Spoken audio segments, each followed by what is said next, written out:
আসসালামু আলাইকুম সম্মানিত ভাইরা, ইউটিউবে বহুদিন ধরে ভিডিও ছাড়ি না। আপনারা লাইক কমেন্ট সাবস্ক্রাইব করেন না, সেজন্য ভিডিও দেই না। আজকে আবার শুরু করলাম। আজকে দেখাবো আপনাদেরকে প্রস্রাবখানার সেলাপ কীভাবে বানায়। আমরা প্রথমে ডাইসে মাল ঢেলে ডাইস উঠাইলাম, তারপরে পাওদানি যাকে বলে পাওদানি উঠাইলাম, তারপরে সিমেন্ট এবং বালু দিয়ে পুরোটা করে এখন ফিনিশিং দিচ্ছি। আপনারা আমাদের পাশে থাকবেন এবং সাবস্ক্রাইব করবেন। ভিডিও যদি সাপোর্ট না করেন তাহলে উৎসাহ পাই না, সেজন্য সবসময় ভিডিওর সাথে থাকবেন, ভালো মন্দ সব সময় বলবেন, তারপরে অর্ডার করবেন অনলাইনের মাধ্যমে। আমার এখান থেকে অনেক দূর থেকে মাল অর্ডার করে, আমি পৌঁছাই দিই এবং তারা এসে নিয়ে যায়। আপনারা চাইলে অর্ডার করতে পারেন। আমাদের ফিনিশিংয়ের কাজ প্রায় শেষের দিকে।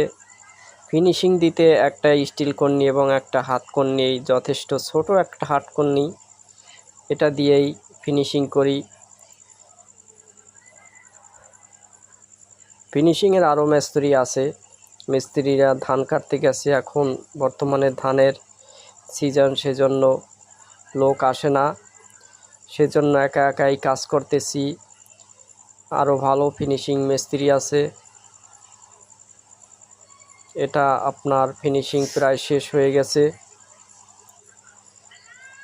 আপনারা লাইক কমেন্ট শেয়ার এবং ইউটিউবে সাবস্ক্রাইব করবেন, তাহলে আমার ভিডিওর গ্রোথটা ভালো থাকে।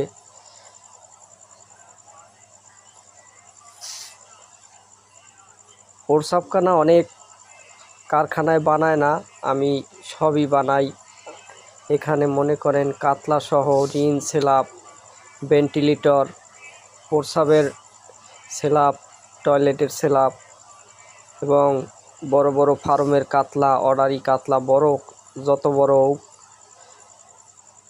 30 ফুট পর্যন্ত বানানো যায় সেই ব্যবস্থা আমার এখানে আছে, ডাইস আছে। সেজন্য আপনারা দূর দূরান্ত থেকে অর্ডার করতে পারেন। অর্ডারে দিলে আপনাদের দূর এলাকা মানুষের জন্য অনেক ছাড় থাকে এবং মালটাও মজবুত হয়। ফিনিশিং শেষ প্রায়, পাওদানিটা ফিনিশিং দিলে